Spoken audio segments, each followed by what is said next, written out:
যুগে যুগে যখনই মনুষ্য সমাজে মানুষ বিবেক বুদ্ধি মনুষ্যত্ব হারিয়ে পাপ পঙ্কিলতায় আকণ্ঠ নিমজ্জিত হয়ে পড়ে, তখনই স্রষ্টার পক্ষ থেকে নূরে মুহাম্মদীকে সিনায় ধারণ করে স্রষ্টার পথের পথ প্রদর্শক রূপে ধূলির ধরাতে আগমন করেন একজন ঐশী মহামানব। এমনই এক ক্রান্তিকালে নূরে মুহাম্মদীর প্রজ্বলিত আলোকচ্ছটা হৃদয়ে ধারণ করে মানবতার সমুজ্জ্বল জ্যোতি হয়ে জগতের বুকে তশরিফ নেন জ্যোতির্ময় মহাপুরুষ সুফি সম্রাট হজরত সৈয়দ মাহবুবে খোদা দেওয়ানবাগী রহমাতুল্লাহি আলাইহি। বাংলাদেশের ব্রাহ্মণবাড়িয়া জেলার আশুগঞ্জ উপজেলার বাহাদুরপুর গ্রামের ঐতিহ্যবাহী সম্ভ্রান্ত সৈয়দ পরিবারে পিতা হজরত সৈয়দ আব্দুর রশিদ সরকার রহমাতুল্লাহি আলাইহির ঔরসে মা হজরত সৈয়দা জুবেদা খাতুন রহমাতুল্লাহি আলাইহার কোলে 1949 সালের 14 ডিসেম্বর বুধবার সকাল 10টায় জন্মগ্রহণ করেন সুফি সম্রাট দেওয়ানবাগী রহমাতুল্লাহি আলাইহি।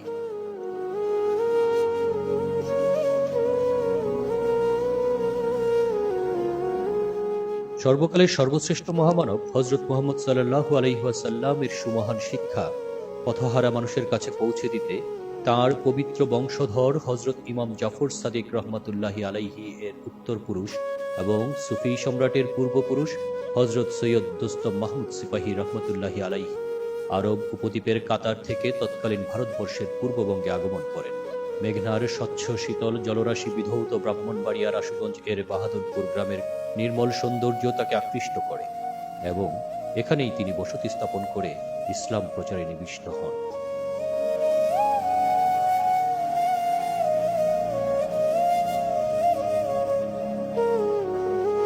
মাতৃগর্ভকালীন সময়ে দেওয়ানবাগী হুজুরের সুফি সাধক পিতার সঙ্গে বিভিন্ন শ্রেণীর অলিয়া উলিয়াগণ সাক্ষাৎ করে আল্লাহর এই প্রিয় বন্ধুর আগমনের সুসংবাদ দিয়েছিলেন। একইভাবে সুফি সম্রাটের জন্মের আগের রাতে মা হজরত সৈয়দা জুবেদা রহমাতুল্লাহি আলাইহা স্বপ্নে দেখেছিলেন আকাশে ঈদের চাঁদ দেখে অসংখ্য মানুষ আনন্দ করছে। এক পর্যায়ে ঈদের চাঁদটি তার কোলে নেমে আসে। আরও কিছু অলৌকিক ঘটনার ধারাবাহিকতায় এই স্বপ্ন দেখে তিনি নিশ্চিত হয়েছিলেন তার গর্ভে আল্লাহর নির্বাচিত কোনো মহামানবের আবির্ভাবে।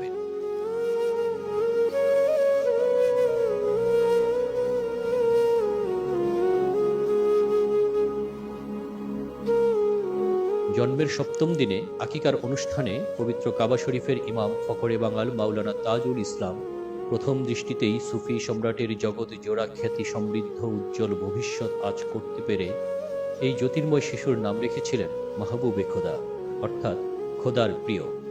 ঐতিহ্যবাহী আচারনিষ্ঠ সম্ভ্রান্ত পরিবারে বেড়ে ওঠে দয়া, মানবিকতা, সততা, সামাজিকতার মতো উন্নত চারিত্রিক গুণাবলী দিয়ে কিশোর বয়সেই সকলের মন জয় করে নিয়েছিলেন সুফি সম্রাট।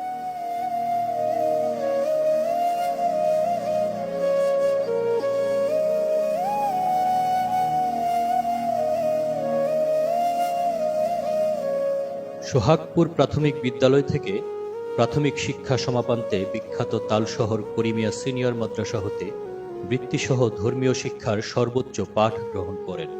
ছাত্রাবস্থাতে সুফি সম্রাটের সঙ্গে বিভিন্ন শ্রেণীর অলিয়া উলিয়ারা সাক্ষাৎ করতেন এবং সে সময়ে তার দ্বারা বিভিন্ন অলৌকিকত্বও প্রকাশ পেয়েছিল।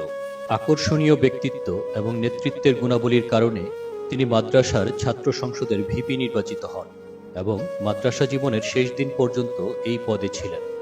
অন্যায়, অত্যাচার ও বিচারের বিরুদ্ধে আজীবন সোচ্চার ছিলেন সুফি সম্রাট। মাদ্রাসার ছাত্র সংসদের নির্বাচিত ভিপি থাকা অবস্থায় পাকিস্তান বিরোধী আন্দোলনে ঝাঁপিয়ে পড়েন এবং 69-এ দেশব্যাপী পাকিস্তান বিরোধী গণ আন্দোলন শুরু হলে ব্রাহ্মণবাড়িয়া পশ্চিমাঞ্চলের ছাত্র সংগ্রাম পরিষদের সভাপতি হিসাবে গণ অভ্যুত্থানে নেতৃত্ব দেন তিনি। 26শে মার্চ পাকিস্তানি বাহিনী নির্মম গণহত্যা শুরু করলে হজরত মাহবুবে খোদা হুজুর স্বেচ্ছাসেবক দল গঠন করে সীমান্তের দিকে ছুটে চলা বাঙালির খাদ্য ও নিরাপত্তার ব্যবস্থা করেন। 11 এপ্রিল 72 জন সঙ্গী নিয়ে মুক্তিযুদ্ধে যোগ দেন এবং 3 নং সেক্টরে প্লাটুন কমান্ডার হিসাবে বিভিন্ন রণাঙ্গনে সাহসিকতার সঙ্গে সশস্ত্র যুদ্ধ পরিচালনা করেন। যুদ্ধকালীন সময়ে তিনি ভারতে 2টি মসজিদ প্রতিষ্ঠা করেন। মেজর জেনারেল ইব্রাহিম বীর বিক্রম তার মিশ্র কথন বইতে রণাঙ্গনে সুফি সম্রাটের বীরত্বের কথা শ্রদ্ধার সাথে উল্লেখ করেছেন। 1971 সালের 20শে নভেম্বর ভারতের হেজামারায় 3 নং সেক্টরের হেডকোয়ার্টারে ঈদ উল ফিতরে মুক্তিযোদ্ধাদের জামাতে খুতবা প্রদানকালে সৈয়দ মাহবুবে খোদা হুজুর সুদৃঢ় ও তেজদীপ্ত কণ্ঠে ঘোষণা করেছিলেন, আপনারা সাক্ষী থাকেন, আল্লাহর কসম, আগামী বকরা ঈদের আগে দেশ স্বাধীন হবে এবং আমি আপনাদেরকে নিয়ে রেসকোর্স ময়দানে ঈদের জামাত আদায় করব। মহান রাব্বুল আলামিন কবুল করেছিলেন সেই ঐশী ঘোষণা। পরবর্তী মাত্র ২৬ দিনে মহান বিজয়ের মাধ্যমে যুদ্ধের সমাপ্তি হয়েছিল এবং রেসকোর্স ময়দানে সুফি সম্রাটের ইমামতিতে ঈদুল আজহার নামাজ আদায় করেছিলেন মুক্তিযোদ্ধারা। ঈদুল ফিতরের খুতবা প্রদানের এই ঘটনার উল্লেখ রয়েছে মেজর কামরুল হাসান ভূঁইয়ার স্বাধীনতা, মেজর নাসির উদ্দিনের যুদ্ধে যুদ্ধে স্বাধীনতা সহ মুক্তিযুদ্ধের ইতিহাসের বিভিন্ন গ্রন্থে। পরবর্তীতে মেজর জেনারেল শফিউল্লাহ সাহেবের অনুরোধে সুফি সম্রাট হুজুর বাংলাদেশ সেনাবাহিনীতে ১৬ বেঙ্গল রেজিমেন্টে রিলিজিয়াস টিচারের পদে যোগদান করেন।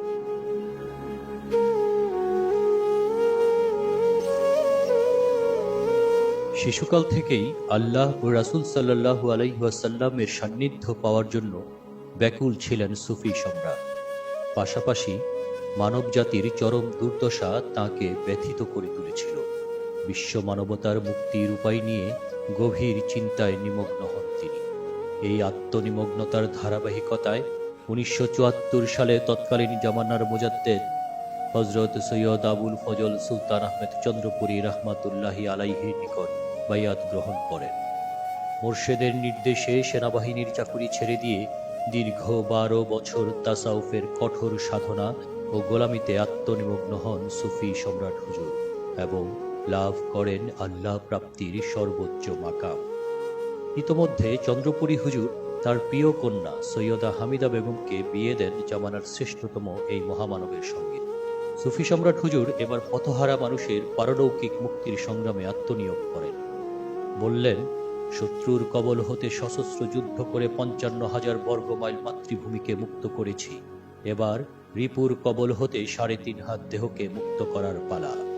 নিজের নফসের কুতারণার বিরুদ্ধে যুদ্ধ করে আত্মশুদ্ধির আহ্বান করলেন, প্রদান করলেন মুক্ত, শুদ্ধ, সমৃদ্ধ সমাজ গঠনের কালজয়ী সূত্র। আত্মশুদ্ধির মাধ্যমে ব্যক্তি শুদ্ধ হয়, ব্যক্তি শুদ্ধির মাধ্যমে সমাজ শুদ্ধ হয়। রোদ, ঝড়, বৃষ্টি উপেক্ষা করে গাড়িতে, পায়ে হেঁটে, সাইকেলে, লঞ্চে, নৌকায় অক্লান্তভাবে ছুটে বেরিয়েছেন দেশের এ প্রান্ত থেকে ও প্রান্তে। মানুষের দ্বারে দ্বারে নিয়ে গিয়েছেন মনুষ্যত্ব বোধ সম্পন্ন আলোকিত হৃদয়ের মানুষ হওয়ার, আশিকে রাসূল হওয়ার আহ্বান। যেখানেই তিনি তশরিফ নিয়েছেন সেখানেই গড়ে উঠেছে শত সহস্র মুক্ত শুদ্ধ হৃদয়ের আশিকে রাসূলদের এক আলোকিত সমাজ। যে সমাজে নেই স্বার্থান্ধতা, নেই লোভের হানাহানি, আছে শুধু ভ্রাতৃত্ববোধের অভূতপূর্ব নিদর্শন। স্থানে স্থানে গড়ে উঠল নামাজ ও আল্লাহ প্রাপ্তির একমাত্র পদ্ধতি ধ্যান মোরাকাবার পবিত্র খানকা শরীফ। ১৯৮৫ সালে নারায়ণগঞ্জের দেওয়ানবাগে প্রথম দরবার শরীফ প্রতিষ্ঠা করেন সুফি সম্রাট সৈয়দ মাহবুবে খোদা হুজুর। এখান থেকেই দেওয়ানবাগী নামে পরিচিত হন তিনি। ১৯৯২ সালে সুফি সম্রাট হুজুর ঢাকার ১৪৭ আরামবাগে বাবে রহমত নামে কেন্দ্রীয় দেওয়ানবাগ দরবার শরীফ প্রতিষ্ঠা করেন। এরপর একে একে সারা দেশে ১১টি দরবার শরীফ, বাংলাদেশ সহ বিশ্বের বিভিন্ন দেশে ২ শতাধিক খানকা, ৫ শতাধিক জাকির মজলিস ও অসংখ্য মসজিদ প্রতিষ্ঠা করেছেন। এসব দরবার খানকাগুলো পরিণত হয় আল্লাহ প্রাপ্তির সাধনার কেন্দ্রবিন্দুতে।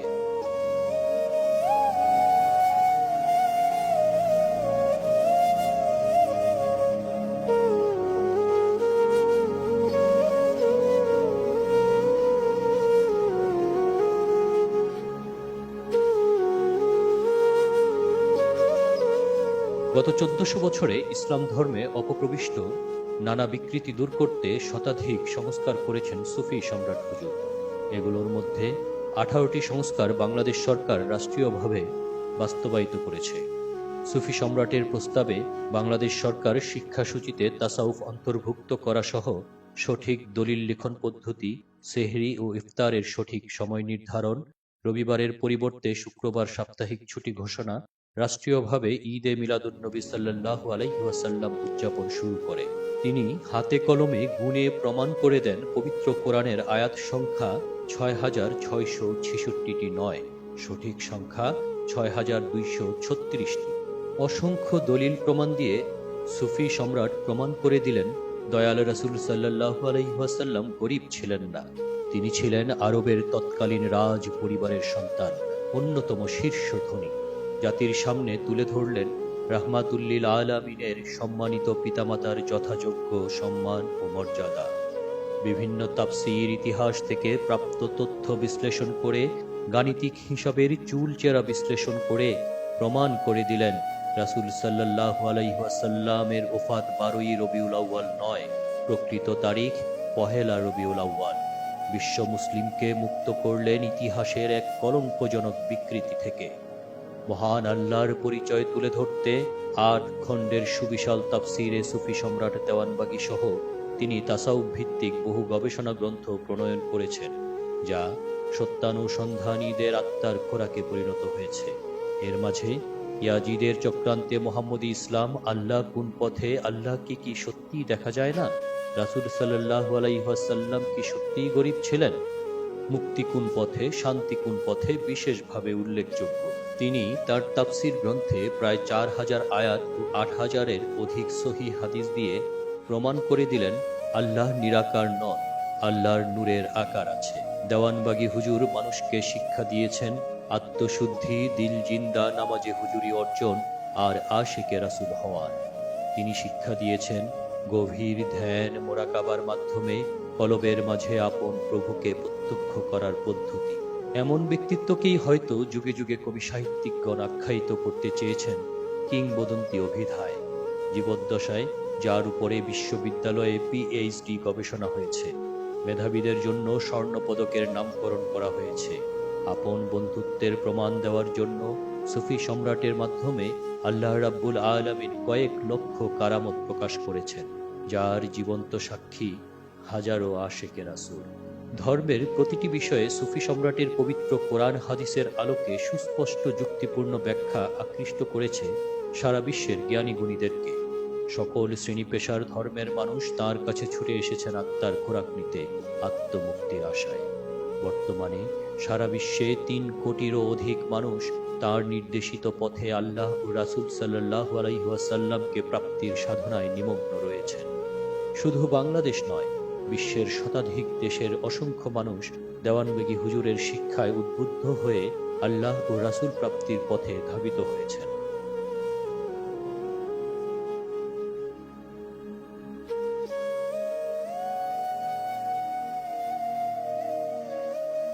শুধু ধর্মপ্রচারই নয়, সমাজ জীবনে মানবিকতার মূর্ত প্রতীক ছিলেন মহান এই সুফি সাধক।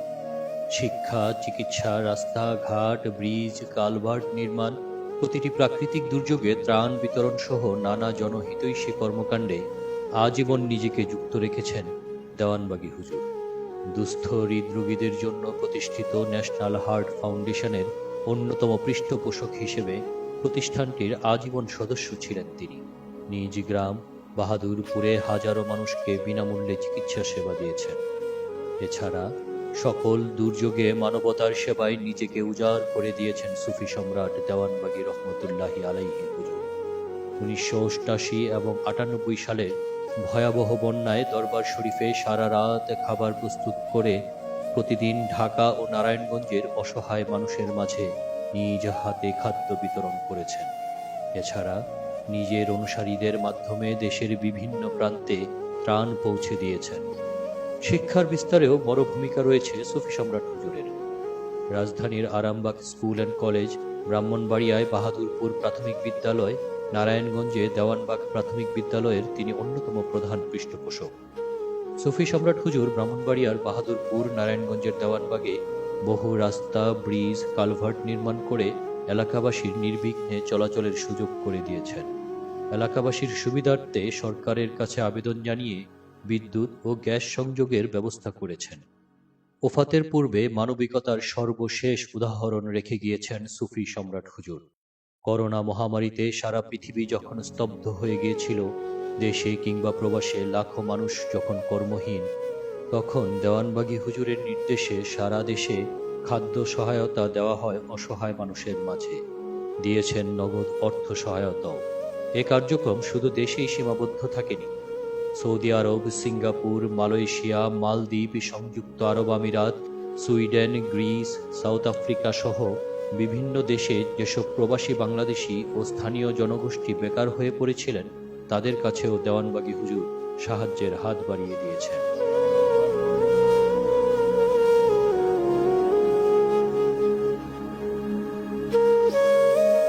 অবশেষে বড় সাহেবজাদা ইমাম ডক্টর নূরে খোদা মাদ্দাজিল্লাহুল আলী হুজুর, মেজ সাহেবজাদা ইমাম ডক্টর কুদরতে খোদা মাদ্দাজিল্লাহুল আলী হুজুর, সেজ সাহেবজাদা ইমাম ডক্টর ফজলে খোদা মাদ্দাজিল্লাহুল আলী হুজুর ও কনিষ্ঠ সাহেবজাদা ইমাম ডক্টর মঞ্জুরে খোদা মাদ্দাজিল্লাহুল আলী হুজুরকে মুহাম্মদী ইসলামের ইমাম হিসাবে ঘোষণা করেন এবং নিজের সুযোগ্য উত্তরসূরি হিসাবে সুস্পষ্ট প্রকাশ্য ওসিয়তের মাধ্যমে মুহাম্মদী ইসলামের নেতৃত্ব প্রদানের দায়িত্ব ইমাম ডক্টর কুদরতে খোদা মাদ্দাজিল্লাহুল আলী হুজুরের হাতে অর্পণ করেন।